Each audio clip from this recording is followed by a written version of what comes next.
es mi hoja de vida. Bien, nosotros como ingenieros industriales, nuestra labor es desarrollar nuestras actividades académicas y laborales también en una planta industrial. Aquí tenemos una planta industrial donde el ingeniero industrial se desarrolla perfectamente con el apoyo de software de simulación de procesos. Nosotros vamos a ver justamente los procesos que se desarrollan dentro de una planta industrial.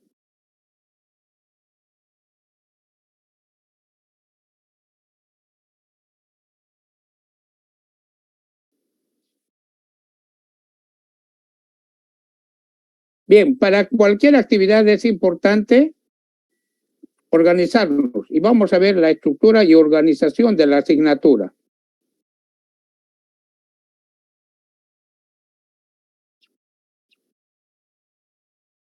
Bien, el docente de la asignatura y hoy es miércoles 24 de agosto. La asignatura llamada Operaciones Unitarias 1 incluye mecánica de fluidos. En mecánica de fluidos vamos a ver sistemas de tuberías y equipos para mover fluidos, bombas y agitadores y compresores además.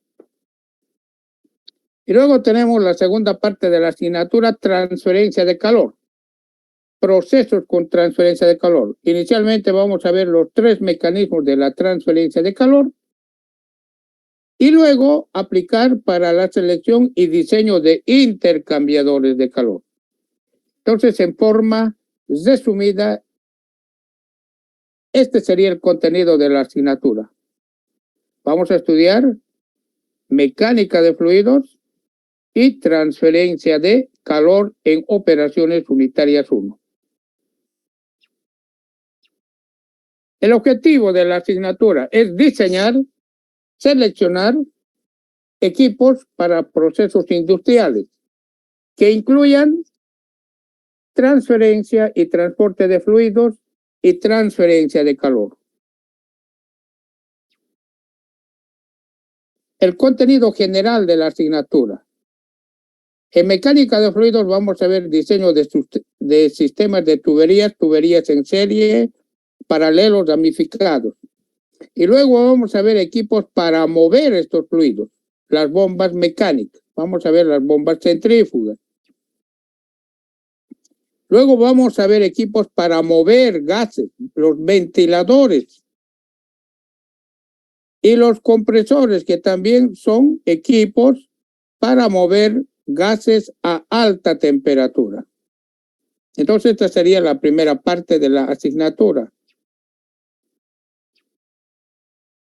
Y finalmente vamos a ver la parte de agitadores, en la primera parte de la asignatura. La segunda parte tiene que ver con la transferencia de calor. Vamos a ver los tres mecanismos de transferencia de calor, que son transferencia de calor por conducción, por convección y radiación. Luego estos mecanismos aplicar al diseño y selección de intercambiadores de calor. Vamos a estudiar inicialmente intercambiadores de calor de doble tubo, posteriormente intercambiadores de calor de coraza y tubo, y posteriormente los intercambiadores de calor tipo serpentín, tanques enchaquetados. El sistema de evaluación. Tenemos 3 evaluaciones. El primer examen, segundo y examen final. La ponderación. El primer examen tiene una ponderación de 30%. El segundo examen también 30%. Y el examen final tiene una ponderación del 40%. Solamente para los exámenes son presenciales y escritos. Los exámenes son presenciales y escritos. Y el número de exámenes son 1 por cada examen. Primer examen 1, segundo examen 1 y el examen final 1. Solamente para el examen vamos a dividir el curso en 2 grupos. Si el número de alumnos si el número de alumnos es mayor a 50. Si el número de alumnos es mayor a 50, dividimos el curso solo para el examen en 2 grupos. el primer grupo rinde el primer examen parcial el día miércoles 12 de octubre. El segundo grupo el día jueves 13 de octubre. Estamos hablando para el primer examen. Es presencial. El segundo examen, el primer grupo rinde su examen el miércoles 16 de noviembre y el segundo grupo el jueves 17 de noviembre. Y vamos al examen final, que tiene una ponderación del 40%. El primer grupo rinde su examen el día miércoles 14 de diciembre y el segundo grupo el día jueves 15 de diciembre. Entonces tenemos las fechas de examen, es presencial y escrito.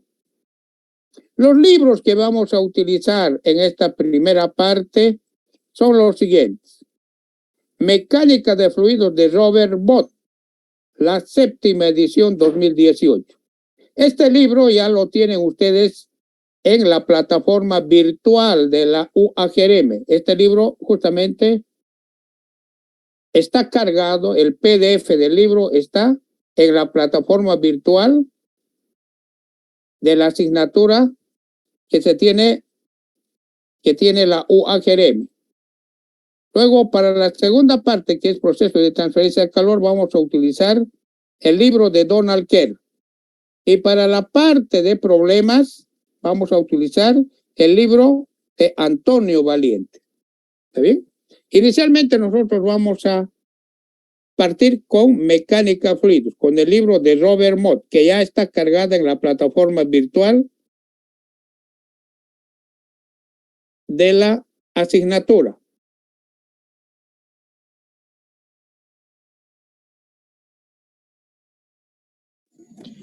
Ingeniero, entonces las clases será de manera virtual, solo para los exámenes iremos de manera presencial. A ver, vamos.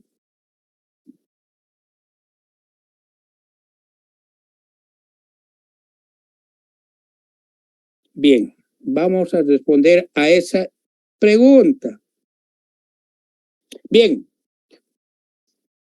a partir del mes de septiembre las clases son presenciales. Eso seguramente ustedes se noticiaron, eso lo dijo el rector y las autoridades superiores, ¿no es cierto? Entonces, a partir de septiembre no solamente los exámenes son presenciales, también las clases. Pero sin embargo, una cosa es hablar y otra cosa es un documento oficial.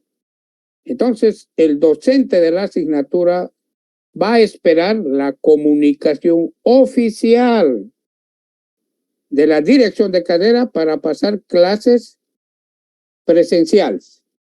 Pero sin embargo, el rector, que es la máxima autoridad de la UAGRM, ha indicado en algunas declaraciones que las clases a partir del mes de septiembre son presenciales y muy probablemente sean presenciales.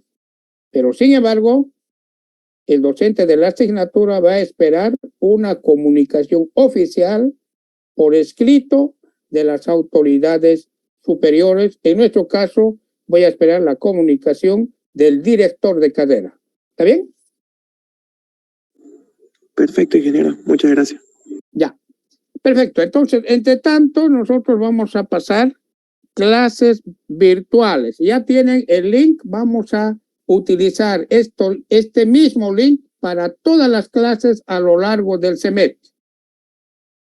Y las clases son los días miércoles y jueves a las 6:15.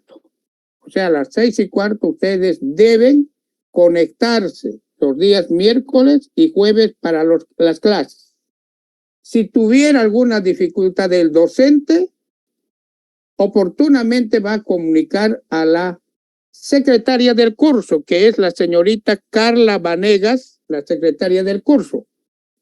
Entonces, la secretaria del curso comunicará a todos los compañeros de la asignatura, si tengo alguna dificultad. Pero el anterior semestre no tuvimos ninguna dificultad, pasamos todas las clases, no interrumpimos ni una clase. Entonces espero que este semestre también nos vaya bien, pero en caso de que haya alguna dificultad, oportunamente en el grupo creado de WhatsApp se va a comunicar mediante la secretaria. ¿Está bien? Bien, perfecto. Entonces, continuamos con la asignatura. Bien, además de haber cargado ya el libro en la plataforma virtual de la asignatura, tienen ahí cargados recomendaciones para los exámenes. Voy a recomendarles que ustedes puedan leer las recomendaciones para los exámenes que ya están cargadas en la plataforma virtual de la UAGRM. ¿Está bien? Ahí dice recomendaciones académicas. Ahí tienen una serie de recomendaciones. Entonces voy a recomendarles a ustedes que puedan leer lo que ya está en la plataforma virtual. Y también pueden descargar el libro de la plataforma virtual. ¿Está bien? Perfecto. Hoy vamos a iniciar la asignatura de operaciones unitarias. Bien, entonces como es la primera asignatura, ¿no es cierto?, de operaciones unitarias, tenemos en la carrera operaciones unitarias 1 y operaciones unitarias 2. Entonces debemos partir de los conceptos más básicos. Ingeniería. ¿Qué es la ingeniería? La ingeniería es la aplicación de los principios físicos, químicos, relacionados con la economía y las relaciones humanas a los procesos industriales. Mediante estos procesos físicos químicos se transforma la materia prima en un producto con valor agregado en beneficio de la humanidad. Entonces, la ingeniería es un conjunto de procesos físicos y químicos. Procesos. ¿Pero qué es un proceso industrial? Un proceso industrial es cualquier operación o serie de operaciones que provocan un cambio físico o químico de un material o mezcla de materiales. Por ejemplo, el azúcar. El azúcar, la materia prima para obtener el azúcar es la caña de azúcar. Entonces debo transformar, debo separar, debo extraer el azúcar de la caña de azúcar mediante un proceso industrial. Entonces un proceso industrial es una operación que provoca un cambio físico o químico. En nuestro caso va a ser para el azúcar un cambio físico. Pero también de la caña de azúcar se puede obtener el etanol o el alcohol. Para obtener el alcohol es otro proceso, ¿cierto? Un proceso, una operación, pero de carácter químico, porque para obtener el etanol debo tener una reacción química y obtengo el etanol a partir de la caña de azúcar. ¿Está bien? Hoy en Santa Cruz se aplica bastante el etanol como biocombustible. Entonces un proceso es una operación o una serie de operaciones que provocan un cambio físico o químico. Nosotros vamos a estudiar en operaciones unitarias solamente los cambios físicos. A todas las operaciones de carácter físico se llaman operaciones unitarias. A todos los procesos industriales de carácter físico, no se olviden, físico, se llaman operaciones unitarias. Ejemplo, la evaporación del agua, la condensación del agua, la destilación, el secado, la transferencia de calor, la pasteurización y una serie de procesos son de carácter físico. Todos estos procesos, la filtración, la destilación, el secado, vaporización, condensación, solamente hay cambio físico. Entonces, a estos reciben el nombre de operaciones unitarias. ¿Está bien? Entonces, todo proceso industrial está formado por una serie de operaciones. Las operaciones de carácter físico reciben el nombre de operaciones unitarias. ¿Cómo ser? La filtración, la agitación, la condensación, la evaporación, el secado, la destilación y etcétera, etcétera. Que no existe reacción química, que no tiene reacción química. A esas operaciones se conoce con el nombre de operaciones unitarias. Pero también en una planta industrial pueden existir operaciones con reacción química. Por ejemplo, la fermentación. Entonces, la fermentación es una operación con reacción química. Tengo una solución de azúcar, se adiciona a la solución de azúcar levadura y la levadura transforma el azúcar en etanol. Hubo una reacción química. Entonces, esto es una operación con reacción química.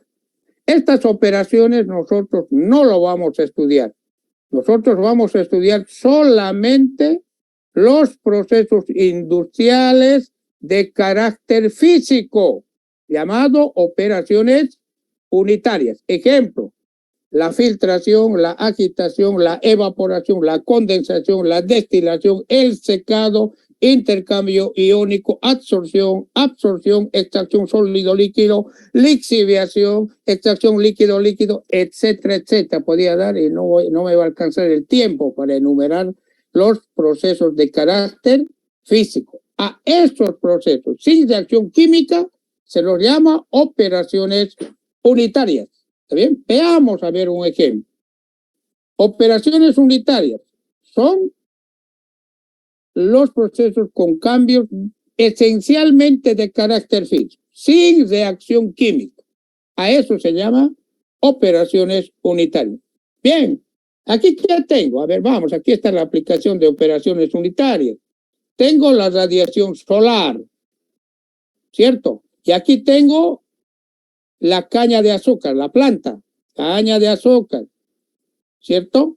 La caña de azúcar, ¿qué realiza? Un proceso fotosíntesis, capta la energía solar y más los nutrientes, los minerales del suelo, se combina la radiación solar con los nutrientes y forman el azúcar.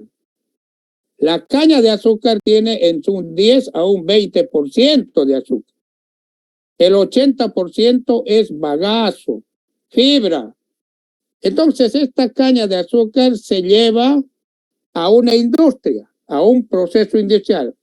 Inicialmente pasa por la molienda, donde obtengo un jugo de azúcar.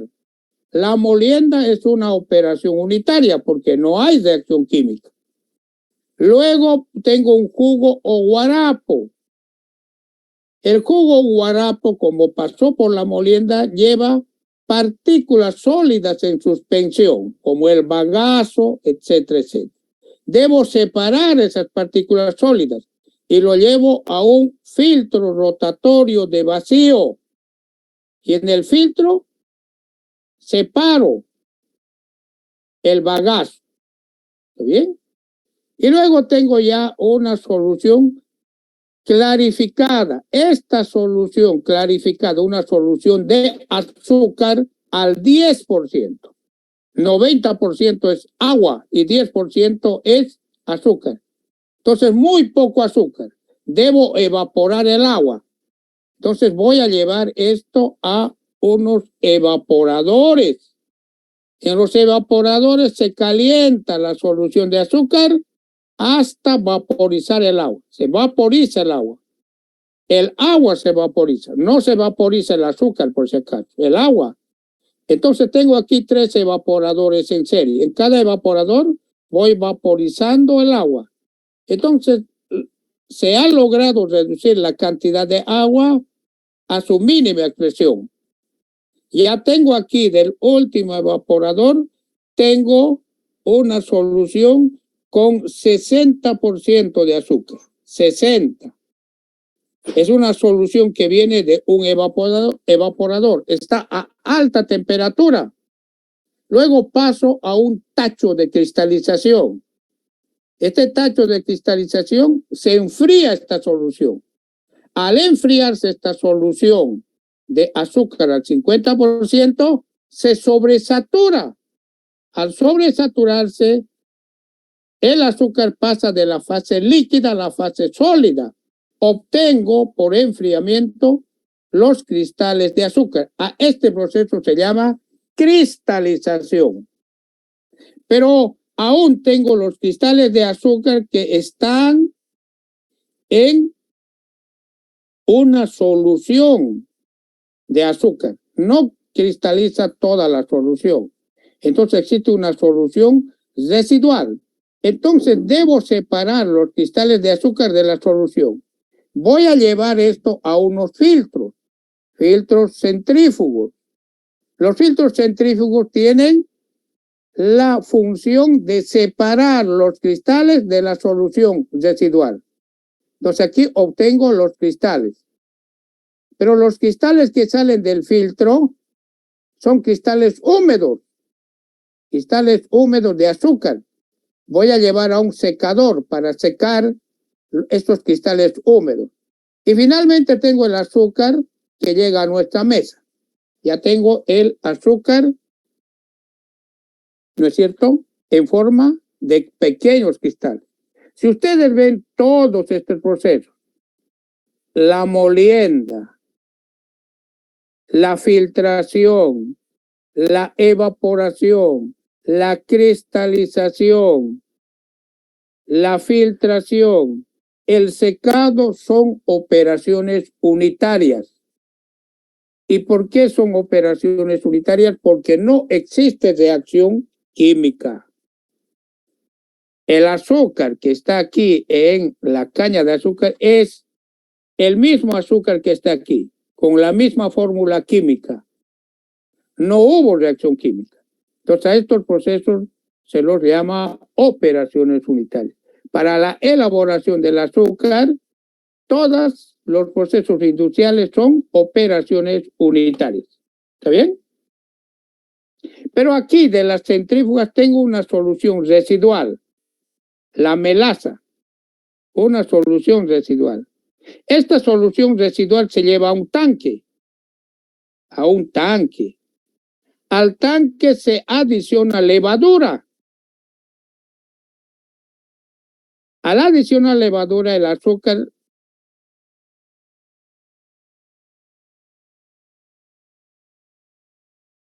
¿no es cierto? Tiene un proceso de fermentación. Después de fermentar, el azúcar se transforma en alcohol, etanol. Y el etanol nosotros lo utilizamos como desinfectante para perfumes, muchas bebidas tienen etanol, ¿cierto? Y actualmente lo estamos utilizando como biocombustible. Pero esta última parte, aquí en la parte inferior, no es operación unitaria. ¿Y por qué no es operación unitaria? Porque hay una reacción química. El azúcar no es lo mismo que el etanol. Hubo una reacción química. A este proceso se llama proceso químico. Nosotros vamos a estudiar solo los procesos de carácter físico sin reacción química. ¿Está bien? Perfecto. Aclarado eso, continuamos. Bien, voy a solicitar y recomendar que ustedes repasen sus apuntes de física 100, química 100. Sistema de unidades.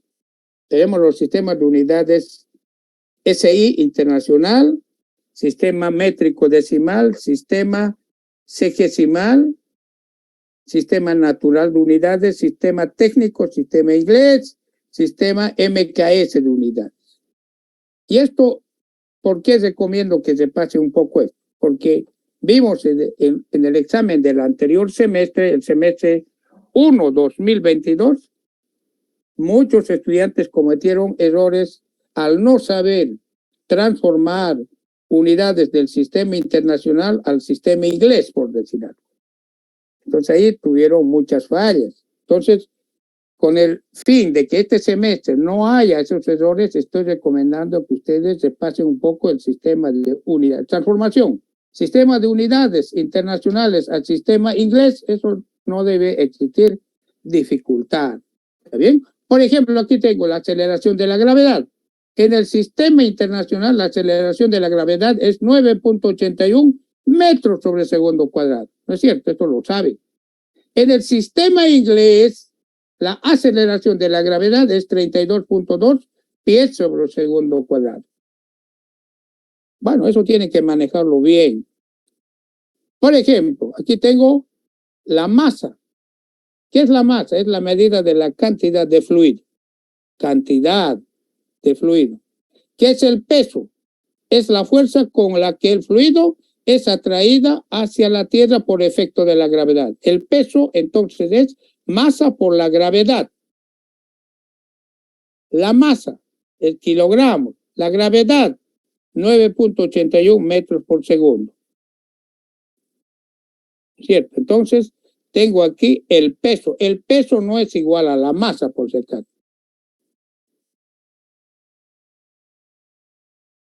Bien, continuamos. Sistema MKS. Inglés. Muy bien.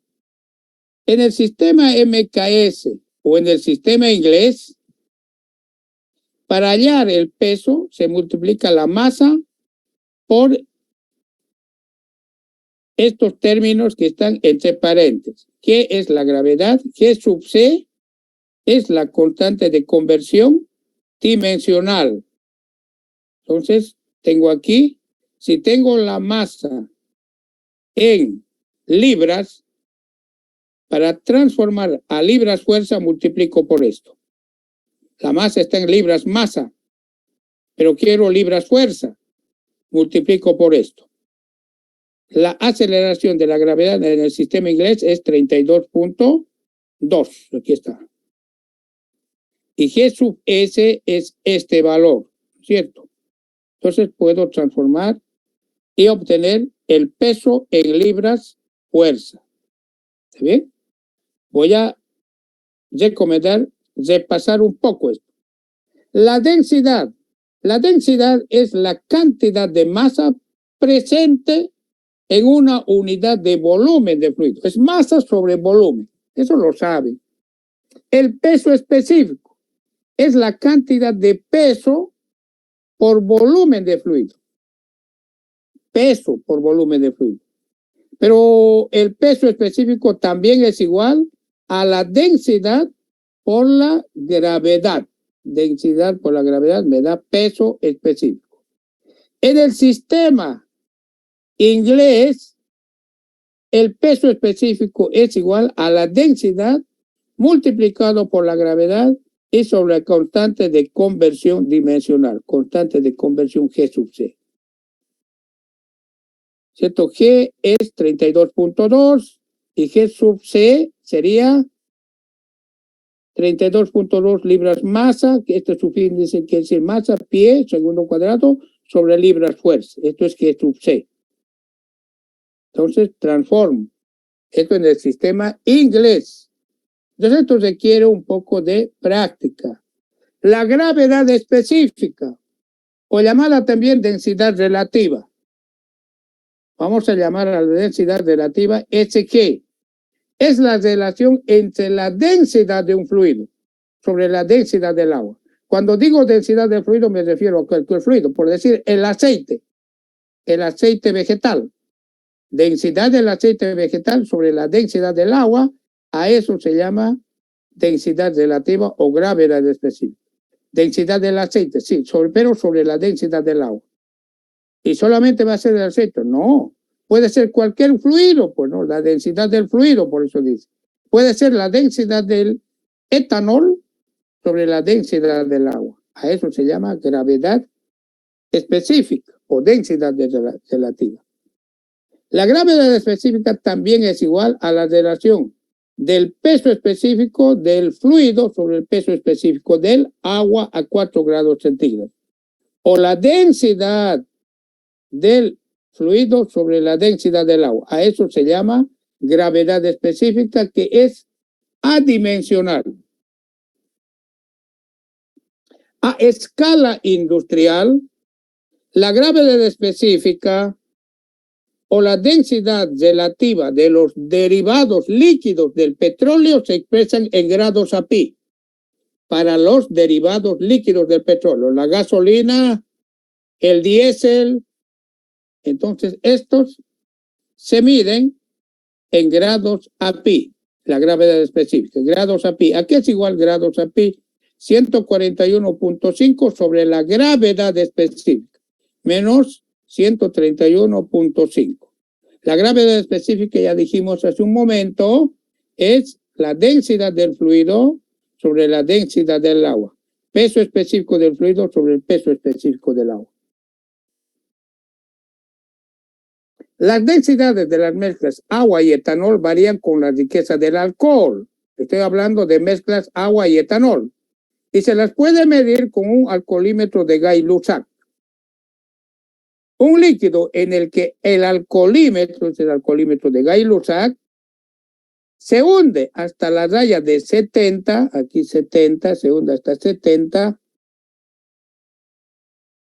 Entonces me está pidiendo el alcoholímetro, está sumergido en una solución acuosa de etanol. Si esto mide 70 grados, esto nos está indicando que esta solución de etanol en agua tiene, si está en 70, tiene 70 mililitros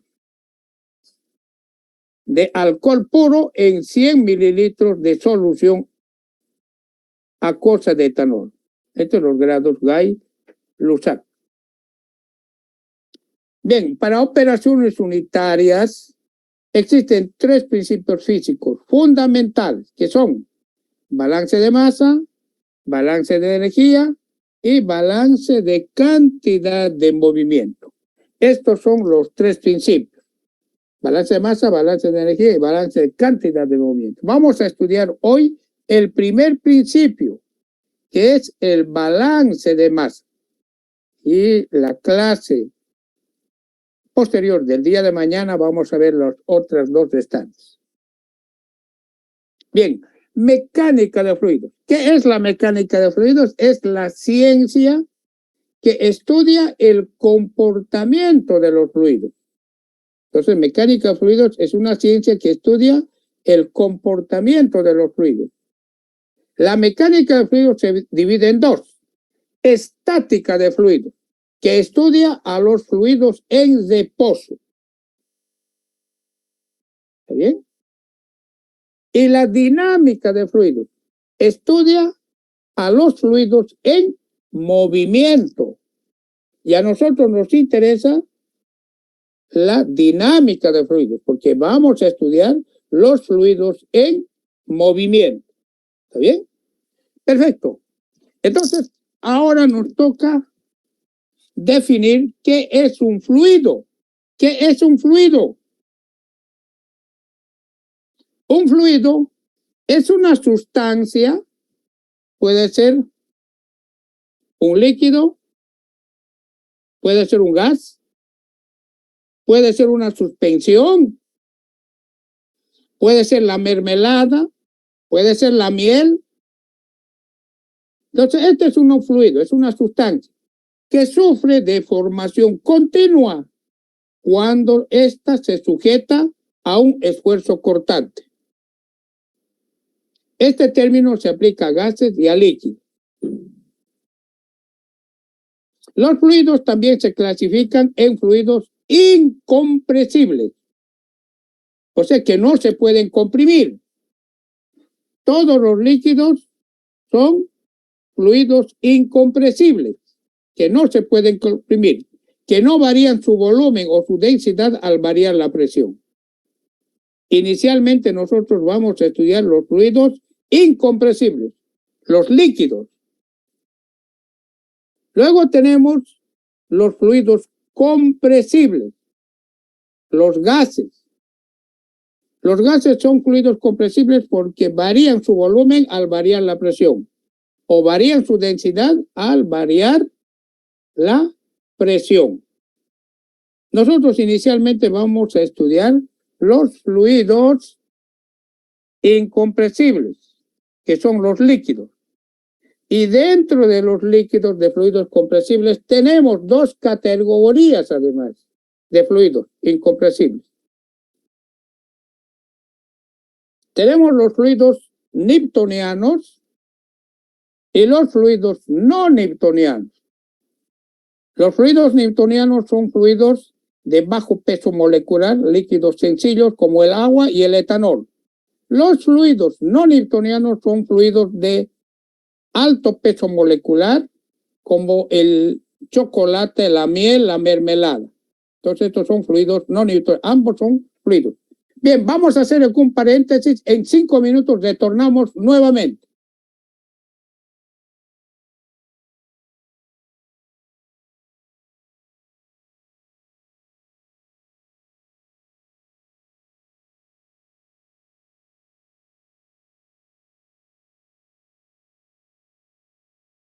Muy bien, continuamos con la asignatura. Bien, vamos entonces a fluidos. Bien, dijimos que los fluidos se clasifican en fluidos newtonianos y no newtonianos. Fluidos newtonianos.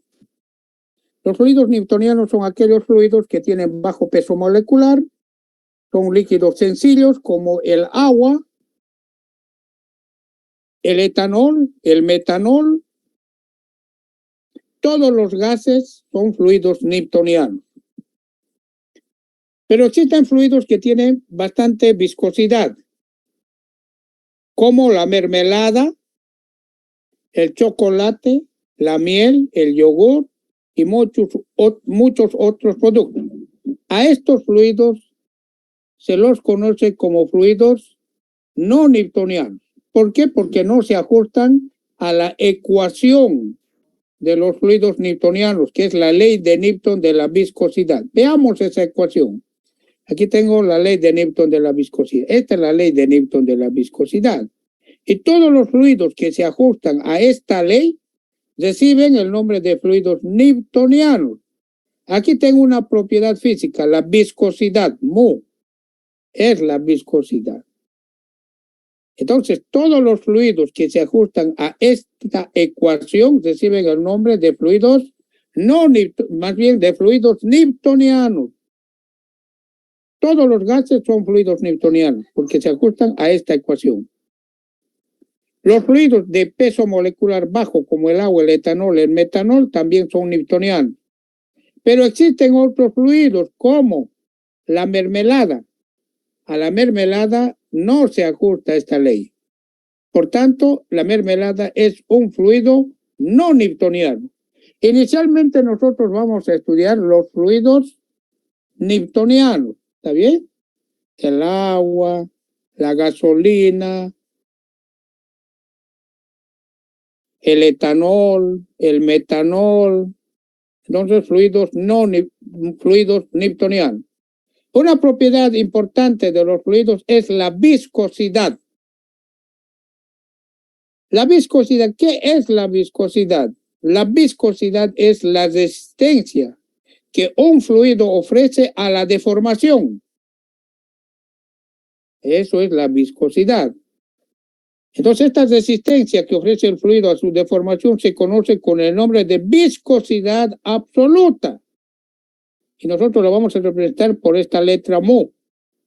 Y las unidades son pascales por segundo. Es una propiedad física, la viscosidad, que cambia, que varía con la temperatura. ¿Está bien? Por ejemplo, el aceite. Veamos el aceite. ¿Qué pasa con el aceite? El aceite cuando se enfría se vuelve más espeso, es más viscoso. Y si sigo enfriando, el aceite se cristaliza, se solidifica. Pero el aceite cuando caliento, se lo calienta, ¿es cierto? El aceite es más fluido. Se hace mucho más fluido el aceite al calentar. ¿Qué quiere decir entonces? La viscosidad varía con la temperatura. A mayor temperatura, menor viscosidad. ¿Está bien? Por ejemplo, vamos a ver aquí para el agua posteriormente. Entonces, la viscosidad varía con la temperatura y las unidades en el sistema internacional de la viscosidad es pascales por segundo. Pero pascales por segundo es lo mismo que decir kilogramos sobre metro segundo. Es lo mismo. O digo pascales por segundo o puedo indicar kilogramos metro segundo. ¿Sí? La viscosidad dividido entre la densidad es lo que se conoce como viscosidad cinemática. La viscosidad dinámica o absoluta dividido entre la densidad del fluido es lo que se conoce con el nombre de viscosidad cinemática. ¿Está bien? Bien, la viscosidad varía con la temperatura. No solamente la viscosidad, también la densidad varía con la temperatura. Entonces, la viscosidad y la densidad se hallan experimentalmente. Nosotros vamos a hallar la viscosidad y la densidad y el peso específico a partir de tablas que tiene el libro Mecánica de Fluidos de Robert Mott. Y justamente aquí tenemos una de esas tablas. En la primera columna tengo la temperatura, la segunda el peso específico, la tercera la densidad, tengo la viscosidad dinámica o absoluta y tengo la viscosidad cinemática. Entonces, aquí puedo ver que la densidad, la viscosidad, el peso específico varían con la temperatura.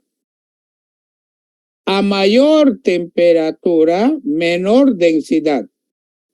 ¿Ustedes ven? A mayor temperatura, menor densidad. A mayor temperatura, menor viscosidad dinámica. Ustedes pueden ver, aquí está 10 a la menos 3. Y aquí a 40 grados tengo 10 a la menos 4. Menor. O sea, las propiedades físicas, densidad, peso específico, viscosidad dinámica, viscosidad cinemática, varían con la temperatura. Por eso es importante para el diseño de equipos en un proceso industrial la información de la temperatura. ¿A qué temperatura se desarrolla el proceso? A 30 grados, por decir algo. Entonces, esto es la densidad, esta es la viscosidad del agua a esa temperatura. Entonces, es importante la temperatura para hallar las propiedades físicas. Esta es la tabla A del Robert Mott, Mecánica de Fluidos. Para alimentos, también tengo este libro, Ingeniería de los Alimentos de Earle. Ahí tengo la leche, propiedades físicas de la leche, densidad, peso específico, viscosidad absoluta, viscosidad cinemática y la temperatura. ¿Qué es la leche? La leche entera es una mezcla o es una emulsión de grasa en leche descremada. Es por eso que nosotros al poner un vaso con leche y esperar 15 minutos, vemos que en la parte superior se forma una nata. ¿Y qué es la nata? Es la crema.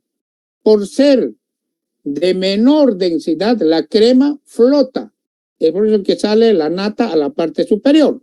Y en la parte inferior está la leche descremada. Por tanto, la leche es una emulsión de leche descremada más crema. Si por acción de la gravedad se puede separar la nata de la leche descremada, el tiempo es bastante largo.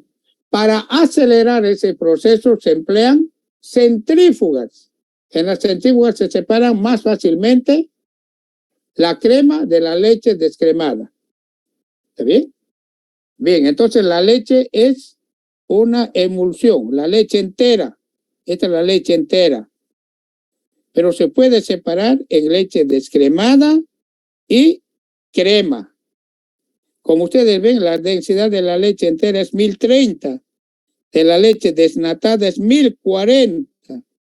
De la crema es 1010. Entonces, además, la leche es un fluido incompresible. No se comprime.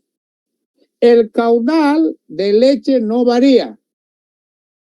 El caudal o el volumen, si ustedes quieren, no varía con la presión. ¿Por qué? Porque la leche es un líquido incompresible. Los gases. En los gases es diferente a los líquidos. Los gases aumentan su viscosidad con la temperatura. Aquí vemos, aquí está bajo está, y aquí está más alto. A mayor temperatura, mayor viscosidad en los gases. Ojo, en los gases. ¿Está bien? Presión. Otra variable importante en mecánica de fluidos es la presión. ¿Qué es la presión? La presión es toda fuerza ejercida perpendicularmente sobre un área. En mecánica de fluidos tenemos equipos para medir la presión. ¿Cuáles? El manómetro, un manómetro que me mide presiones superiores a la atmósfera. Manómetro. Tengo el vacuómetro. El vacuómetro me mide presiones inferiores a la presión atmosférica. Presiones de vacío. En mecánica de fluidos se trabaja con la presión absoluta. Cuando existe una sobrepresión medido con un manómetro, la presión absoluta es igual a la presión que mide el manómetro más la presión atmosférica. Esta es la presión absoluta. Pero si en algún equipo existe una presión menor a la presión atmosférica, una presión de vacío, que se mide con un vacúómetro, la presión absoluta de vacío es igual a la presión atmosférica menos la presión de vacío. De esa forma se hallan las presiones absolutas para una sobrepresión y para una presión de vacío. No lo olviden esto, porque esto es importante para bombas. A la entrada de la bomba tengo una presión de vacío. A la salida de la bomba tengo una sobrepresión. Entonces esto es importante en la parte aplicativa de operación de las bombas centrífugas.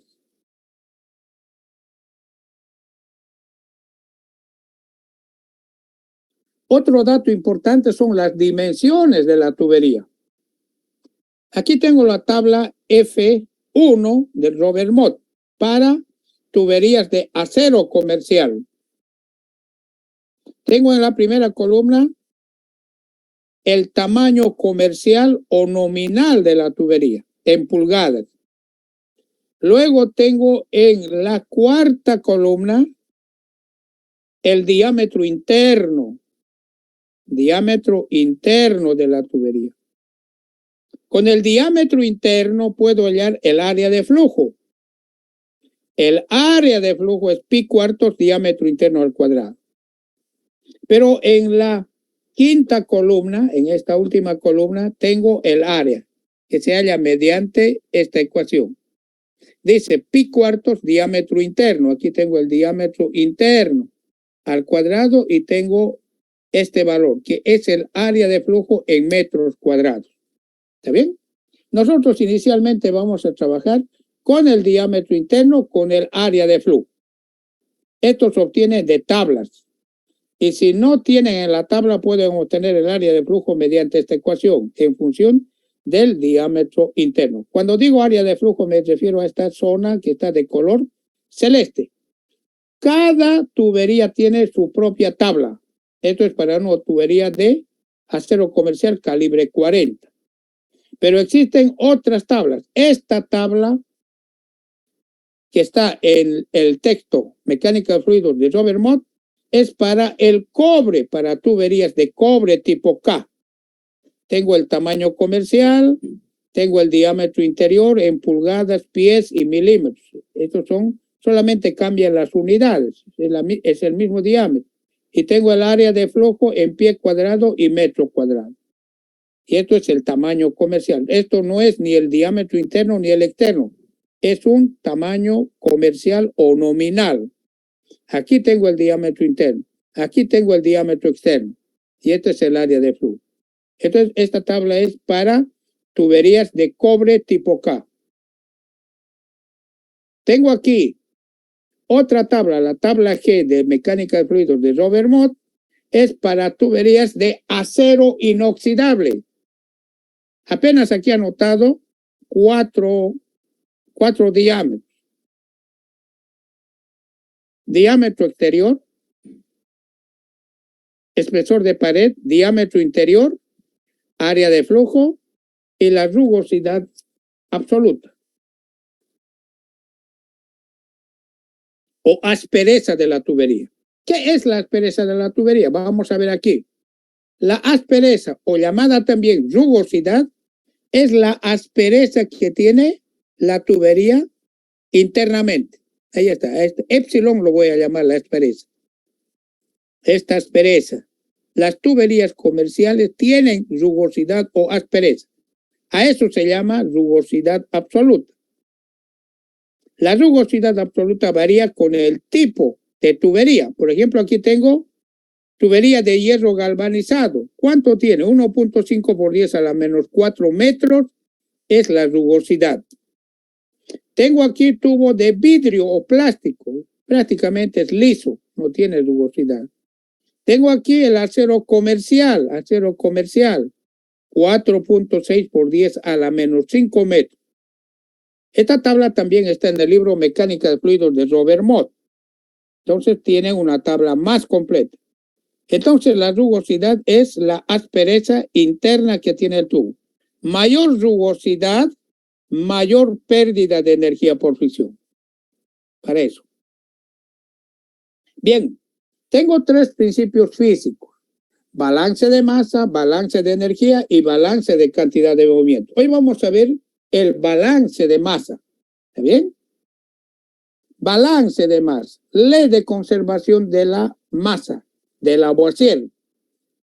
¿Qué dijo Lavoisier? Dijo, nada se crea, nada se destruye. Y en cada proceso industrial existe exactamente la misma cantidad de materia antes y después del proceso de transformación. Entonces, la masa que entra a un proceso industrial es igual a la masa que sale del proceso industrial, ya sea en productos terminados o ya sea en productos residuales. ¿Está bien? Pero la masa se conserva, nada se crea, nada se destruye.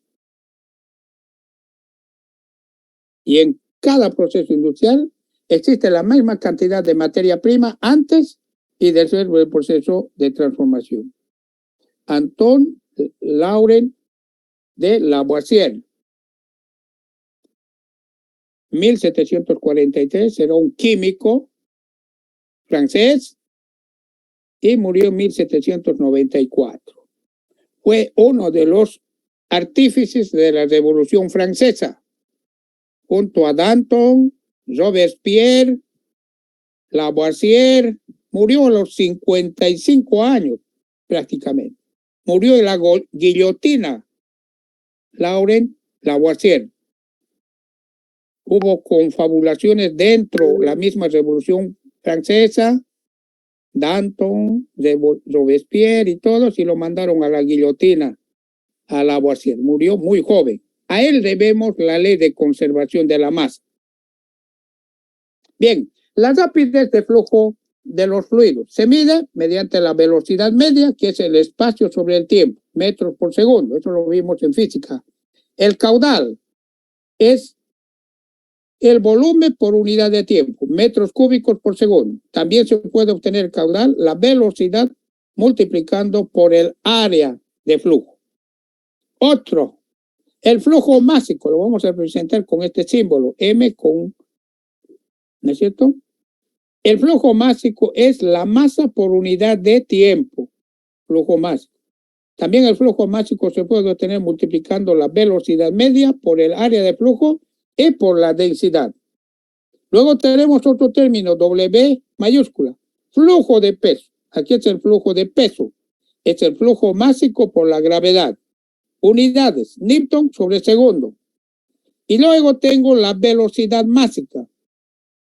La velocidad másica es igual al flujo másico sobre el área. Unidades, kilogramos, que es la masa, por unidad de área, metros cuadrados, y unidad de tiempo, segundos. Balance de masa. Tengo aquí la leche entera. La leche entera se alimenta a una centrífuga. En la centrífuga se separa la crema, que es más liviana en la parte central, y la leche descremada, que es más pesada en la periferia de la centrífuga, que gira a alta velocidad. De esa forma puedo separar la crema y la leche descremada a partir de la leche entera. Por tanto, por la ley de conservación de la masa no se crea ni se destruye. O sea, los kilogramos de leche que ingresa deberá ser igual a la suma de los kilogramos de leche descremada más los kilogramos de crema. Kilogramos de leche entera, kilogramos de leche descremada más kilogramos de crema. ¿Está bien? Balance de masa. O el volumen de leche entera que ingresa, debe ser igual al volumen de leche descremada más el volumen de crema. Volumen de leche entera que ingresa igual al volumen de leche descremada más el volumen de crema. O caudal de la leche entera igual caudal de la leche descremada más el caudal de la crema. Entonces, utilizando el balance de masa. Vamos a ver mediante un ejercicio la aplicación de las ecuaciones. Aquí tengo una centrífuga, entrada y los dos conductos de salida para separar la leche entera en crema y leche descremada.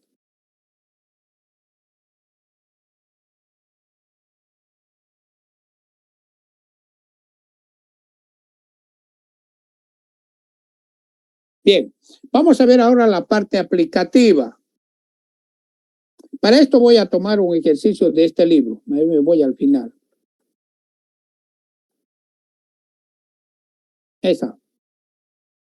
Este libro. Filosofía, Ingeniería de los Alimentos de Earle, segunda edición de Editorial Acribia, Zaragoza, 1998. De este libro voy a extractar un ejercicio para ejemplificar la parte de balance de masa. ¿Bien? ¿Qué dice el ejercicio 3.4? Indica, a través de una tubería de acero inoxidable de 2 pulgadas de diámetro externo, espesor de pared 1.65, fluye leche entera, o sea, la tubería de entrada es de 2 pulgadas y ingresa leche entera, cuya densidad es 1030 kilogramos metro cúbico. ¿Está bien? Ingresa a una centrífuga con una velocidad, o sea, la velocidad de la leche entera a la entrada es 0.22 metros por segundo. Dentro de la centrífuga la leche se separa en dos corrientes. En nata o crema, cuya densidad es 1010 kilogramos metro cúbico. Y se separa en otra corriente, que es la leche descremada, cuya densidad es 1040 kilogramos metro cúbico. Calcúlese, inciso A, la velocidad de descarga de la leche descremada en metros por segundo. Cuando ésta se descarga a través de una tubería de acero inoxidable de 1 pulgada de diámetro externo y espesor de 2.11. Esto es para la leche descremada. Inciso B, la velocidad de descarga de la crema en metros por segundo. Ahora me pide la crema.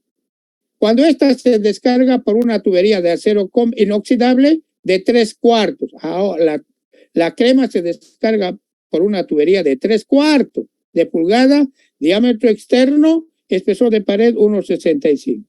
O sea, la leche desnatada o descremada se descarga por una tubería de 1 pulgada. En cambio, la crema se descarga a través de una tubería de 3/4. Las tuberías de descarga no son las mismas. La tubería de descarga de la leche descremada es 1 pulgada y la tubería de descarga de la crema 3/4.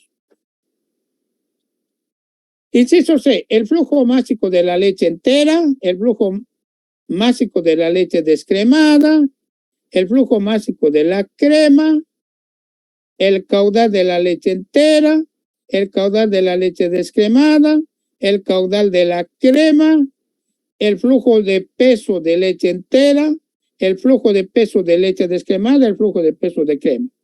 Bien, nosotros vamos a resolver hasta el inciso, a ver, vamos,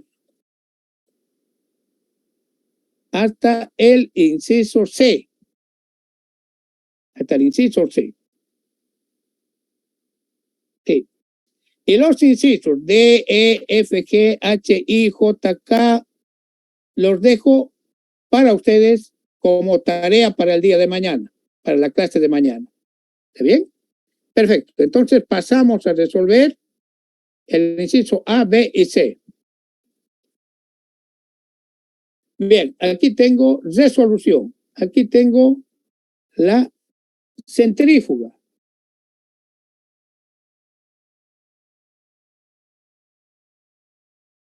Ahí está la centrífuga, ¿no es cierto? La centrífuga. La leche es una emulsión, la leche entera. Es una emulsión de crema en leche descremada. ¿Cierto? Entonces tengo como dato 1 la entrada, la velocidad de entrada de la leche entera. 0,22.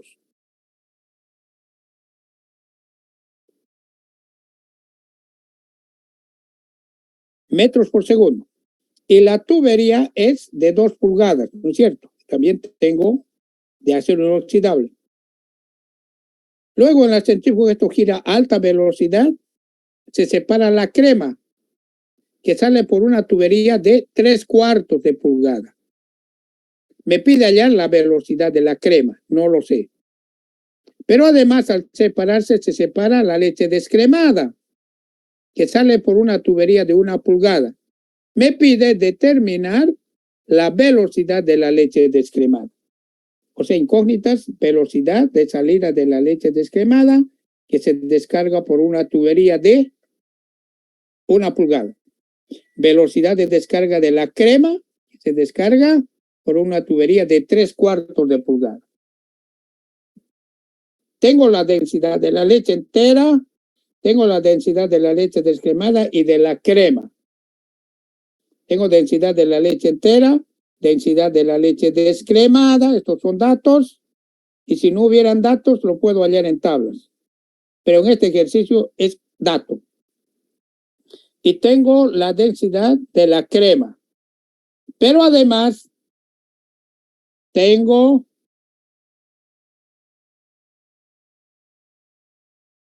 las dimensiones de la tubería de acero inoxidable, en la tabla G del Robert Mott. Ahí está.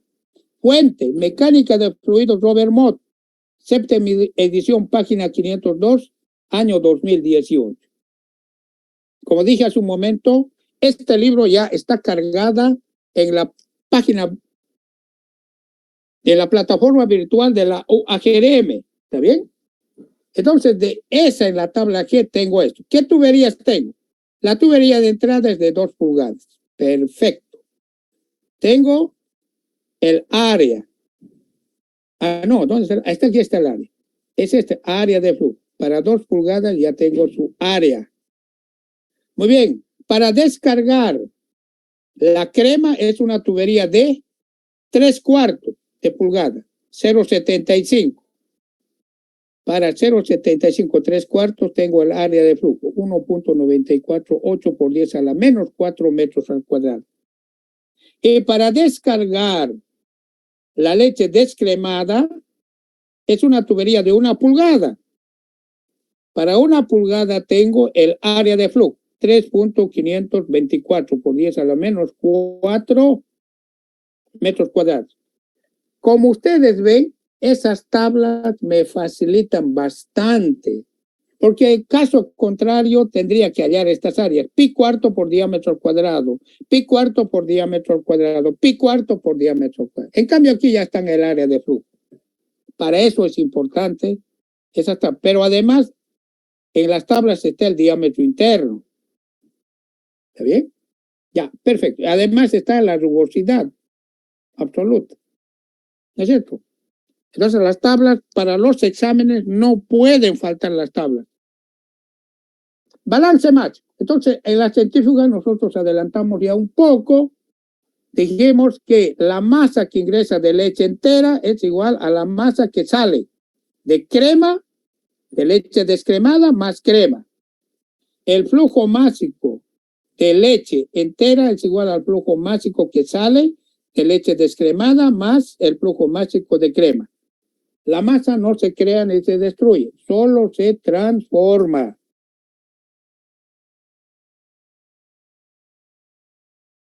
¿Y a qué es igual el flujo másico? El flujo másico es igual a la velocidad por el área y por la densidad. Tengo la densidad, tengo el área, tengo la velocidad 0.22 a la entrada. Entonces puedo hallar el flujo másico a la entrada. El flujo másico de la leche descremada que sale es velocidad de la leche descremada por el área y por la densidad de la leche descremada. Flujo másico más bien. Flujo másico de la crema es igual velocidad por el área y por la densidad de la crema. Reemplazo datos, todos los datos que tengo.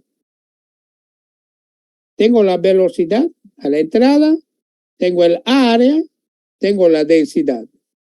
Esto es igual a la velocidad de la leche descremada, que es incógnita, al área de la tubería de 1 pulgada, de tablas lo obtengo, y la densidad de la leche descremada. ¿Cierto? Más, me dice, la velocidad de salida de la crema, el área de una tubería de 3/4 de pulgada y por la densidad de la crema. Realizo operaciones. ¿Está bien? Y tengo esta ecuación. Tengo una ecuación con dos incógnitas. La velocidad de descarga de la leche descremada y la velocidad de descarga de la crema. Entonces, tengo una ecuación con dos incógnitas que no lo voy a poder resolver. Si quiero otra ecuación más. Para obtener la ecuación 2, voy a realizar mi balance volumétrico. ¿Qué tengo? Caudal, volumen por unidad de tiempo de leche entera que ingresa, deberá ser igual al volumen de leche descremada por unidad de tiempo más el volumen de crema por unidad de tiempo. Volumen que ingresa igual al volumen que sale. Pero aquí es igual el caudal. Es igual a la velocidad por el área. Velocidad de la leche entera por el área de la tubería de 2 pulgadas. Velocidad de la leche descremada por el área de la tubería de 1 pulgada.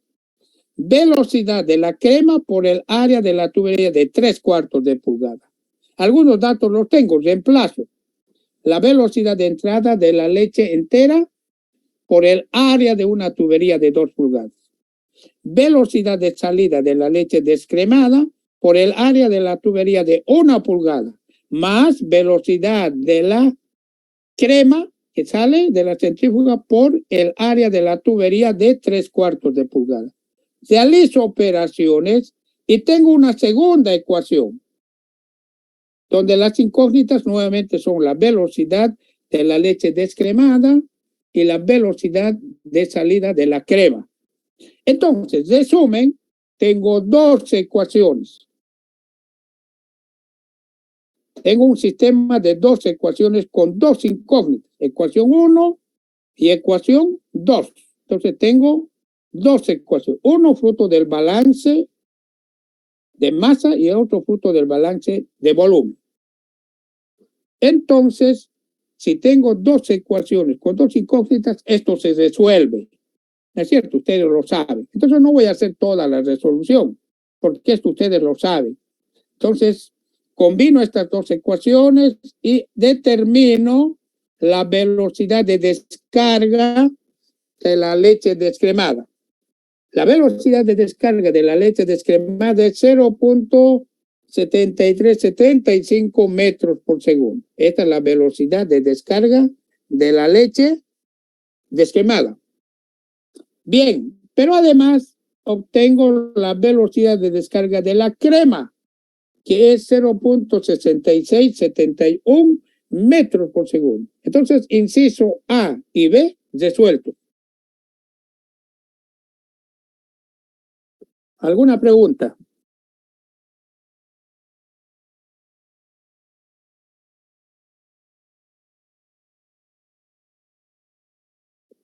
Bien, continuamos. Dijimos que vamos a resolver hasta el inciso C y los otros incisos los resuelven ustedes, porque prácticamente tienen todas las ecuaciones, ¿no es cierto? Y es reemplazar datos. Bien, el flujo másico de la leche entera que ingresa. ¿A qué es igual el flujo másico? Es velocidad por el área y por la densidad. Velocidad de la leche que ingresa 0.22 metros por segundo. El área de la tubería de 2 pulgadas lo tengo. La densidad de la leche entera 1030 también lo tengo. Entonces reemplazo datos. Velocidad de la leche a la entrada, el área de la tubería de 2 pulgadas por la densidad de la leche entera. Entonces, como ustedes ven, aquí tengo metro y aquí tengo metro cuadrado. Metro por metro cuadrado es metro cúbico. Metro cúbico con metro cúbico se anula y tendría kilogramos sobre segundo. Entonces, el flujo másico de la leche entera que ingresa a la centrífuga es 0.40, 15, 352 kilogramos de leche entera que ingresa por segundo a la centrífuga. Inciso C, resuelto.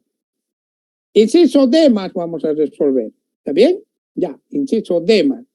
A ver, hasta donde nos dé el tiempo. Inciso D, el caudal de la leche entera en litros por segundo. Bien, ¿a qué es igual caudal? Estamos hablando de la leche entera que ingresa a la centrífuga. Caudal es a la velocidad de la leche entera por el área.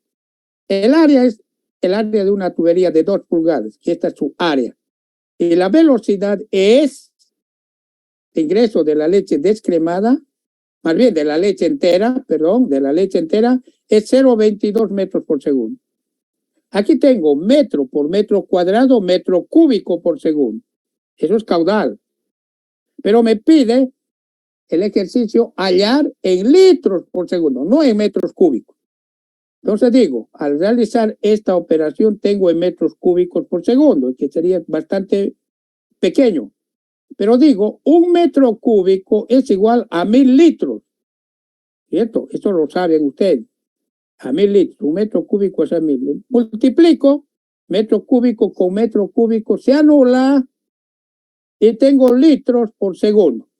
Entonces, el caudal de ingreso de la leche entera a la centrífuga es 0.3898,4 litros por segundo. ¿Está bien? Perfecto. Bien, podemos seguir resolviendo, pero también aquí no se trata de que el profesor lo resuelva todo.